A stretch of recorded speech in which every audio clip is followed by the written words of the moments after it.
Hi எல்லாருக்கும் வணக்கம். ரோஜா செடிக்கு மேஜிக் பவுடர் அப்படின்னு சொல்லிட்டு ஒரு பவுடரை வந்து நான் வீட்டிலேயே ரெடி பண்ணி ரோஸ் செடிக்கு வந்து கொடுத்துருந்தேன். அந்த பவுடர் ரோஸ் செடிக்கு போட்டதுக்கப்புறம் அந்த ரோஸ் செடியோட ரிசல்ட்டு தான் வந்து நாம் இந்த வீடியோவில் வந்து பார்க்க போகிறோம்.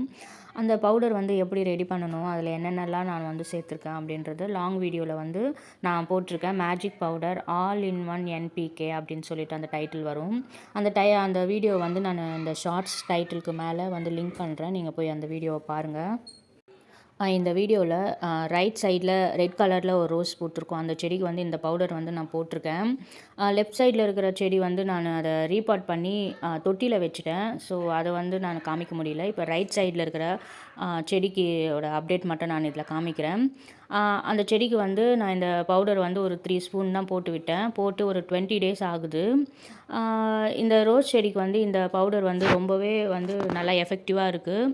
நீங்கள் வந்து இந்த ரோஸ் செடிக்கு நீங்கள் மாதத்துக்கு ஒரு வாட்டியோ இல்லை 15 டேஸ்க்கு ஒன்ஸோ நீங்கள் வந்து இந்த பவுடர் வந்து ஒரு 3 ஸ்பூன் அளவுக்கு வந்து நீங்கள் மண் கலரிட்டு போட்டு விட்டால் போதும். சூப்பராகவே வந்து நிறைய மொட்டு வச்சு நிறைய களைகளையாக ரோஸ் செடி வந்து நல்லா துளுக்கும்.